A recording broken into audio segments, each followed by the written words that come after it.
আমি আলিমুন করিম পিটু আপনাদের সবাইকে স্বাগত জানাচ্ছি এমএস এক্সেল টিউটোরিয়ালে। এমএস এক্সেল টিউটোরিয়ালের আজকে একটা নতুন কাজ দেখব, যেটা হচ্ছে যে আপনি দেখতে পাচ্ছেন যে এখানে জানুয়ারিতে আমি কিছু প্রোডাক্ট এবং প্রোডাক্টের সেল এরকম দুটো কলাম তৈরি করেছি। তো জানুয়ারির পরে এখানে দেখতে পাচ্ছেন যে ফেব্রুয়ারি তো আমি কিছু প্রোডাক্ট এবং সেল তৈরি করেছি, কতটুকু সেল হয়েছে। এবং শীট থ্রিতে শীট যে থ্রি আছে সেখানে আমি টোটালটা বের করেছি, অর্থাৎ জানুয়ারি ফেব্রুয়ারির যে প্রোডাক্ট এগুলোর টোটাল সেলটা আমি এখানে বের করেছি।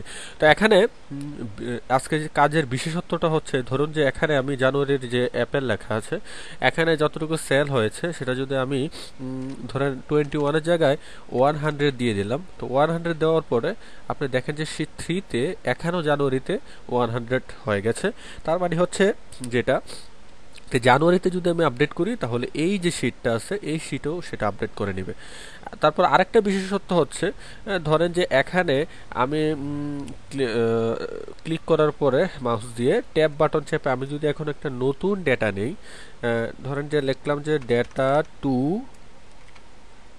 এবং এটার একটা সেলিং ভ্যালু দিলাম হচ্ছে আমি 63। তো দেওয়ার পরে আমি যখন শীট থ্রিতে চলে যাব এখানে যে আমি এখানে এই সেলটা সিলেক্ট করে যখন আমি ট্যাব চাপবো দেখেন যে ডেটা টু দিয়ে জানুয়ারিতে সেলটা চলে আসছে, অর্থাৎ এটা অটোমেটিক্যালি সবগুলো জিনিস আপডেট করে নেবে।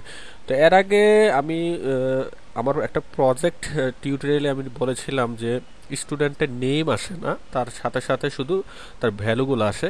তো স্টুডেন্টের নেমটাও আপনি কিভাবে আনতে পারবেন, আশা করি যে এই টিউটোরিয়ালটি দেখলে আপনি পারবেন এবং এই কাজটা কিভাবে করতে পারবেন সেটাও পারবেন। তো চলুন শুরু করা যাক। আমি নতুন একটা শীট আপনারা দেখতে পাচ্ছেন, জানুয়ারি লিখে কিছু ভ্যালু নিয়েছি এবং ফেব্রুয়ারি লিখে সেখানেও কিছু ভ্যালু নিয়েছি। জানুয়ারি 78, ফেব্রুয়ারি 78, সুতরাং আমি ভ্যালুগুলো একটু চেঞ্জ করে দেই। 12, 22, 22, আচ্ছা এখানে হচ্ছে 10 আছে 33।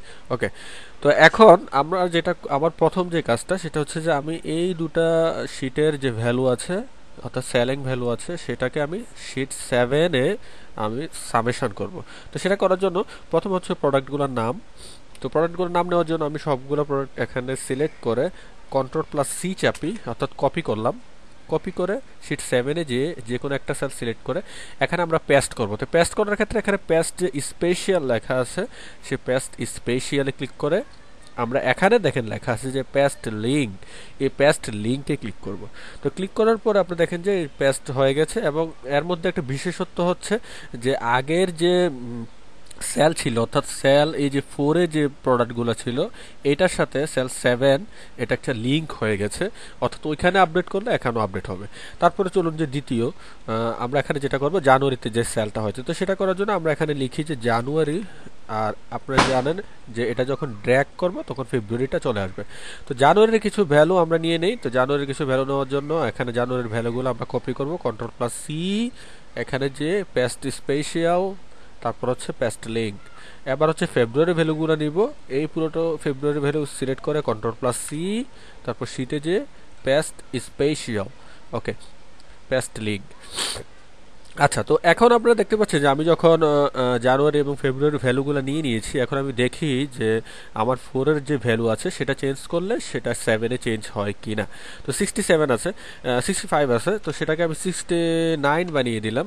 এবার দেখেন যে আইটেম 2 এটা হচ্ছে 69 জানুয়ারিতে। এখন যখন এখানে চলে যাব দেখেন যে 69 সেটা আইটেম 2 সেটা চেঞ্জ হয়েছে। এখন দেখি শীট 5-এ অর্থাৎ ফেব্রুয়ারিতে আমি যখন এটা 222 আছে এটাকে আমি 333 বানিয়ে দেই। এবার দেখি যে সেটা ফেব্রুয়ারিতে চেঞ্জ হয় কিনা, দেখেন যে ফেব্রুয়ারিতে এটা চেঞ্জ হয়েছে। তো আশা করি টিউটোরিয়ালটা বুঝতে পেরেছেন এবং আমরা পরবর্তী কাজটা করব, সেটা হচ্ছে যে এখানে পরে ডেটা এন্ট্রি করা যাবে। তো সেটা করার জন্য আমরা জানুয়ারিতে একটা টেবিল এবং ফেব্রুয়ারিতে একটা টেবিল তৈরি করব। তো টেবিল তৈরি করার জন্য আপনারা জানেন যে সবগুলো সিলেক্ট করার পরে কন্ট্রোল+T চাপতে হয়। তো কন্ট্রোল+T চাপার পরে ওকে, ওকে দেওয়ার পরে আপনারা দেখতে পাচ্ছেন যে পুরোটা টেবিল, এটা একটা আলাদা একটা টেবিল তৈরি হয়ে গেছে। তো এটা আমি কালার এখান থেকে চেঞ্জ করতে পারি। তো ধরুন যে আমি একটা কালার নিলাম হচ্ছে এই কালারটা। তো নেওয়ার পরে হোমে যে আমি চারদিকে একটা বর্ডার দিয়ে দিই, অল বর্ডার, ওকে। তো এটা হচ্ছে জানুয়ারি। এবার আমরা ফেব্রুয়ারিতেও সেম কাজটা করব। যদি আপনি উইন্ডোজ ইউজ করেন তাহলে হচ্ছে কন্ট্রোল+T, আর যদি আপনি ম্যাক ইউজ করেন তাহলে কমান্ড+T। তো কন্ট্রোল+T চাপি, চাপার পরে ওকে, তারপর এখান থেকে আমরা ইচ্ছে করলে আমাদের যে ডিজাইন আছে সেলের সেই ডিজাইনটা আমরা চেঞ্জ করে দিতে পারি, ধরুন যেটা নিলাম, আর চারদিকে আমি একটা বর্ডার দিয়ে দিচ্ছি। এবার চলে যাচ্ছে হচ্ছে লাস্ট, এটা আমরা সবগুলো সেল সিলেক্ট করে, যদি উইন্ডোজ ইউজ করেন Ctrl+T, আর যদি ম্যাক ইউজ করেন Command+T করার পর ওকে, ওকে চাপার পরে formula in the header row will be okay, yes. আচ্ছা, তো করার পরে এখানে দেখতে পাচ্ছেন যে আমি জানুয়ারি এবং ফেব্রুয়ারি ভ্যালুগুলো নিয়েছি। এখানে আমি সামেশনটা করব, সামেশন, তো টোটালটা, টোটাল, তো টোটালটা আগেও করতে পারেন, সমস্যা নেই। তো ইকুয়াল দিয়ে সাম, তারপর হচ্ছে ট্যাব, এই দুইটা ভ্যালু নিচ্ছি, ভ্যালু নেওয়ার পরে ব্র্যাকেট শেষ, এন্টার। দেখেন যে 91 যে টোটালটা সেটা চলে আসছে প্রত্যেকটা সেলে।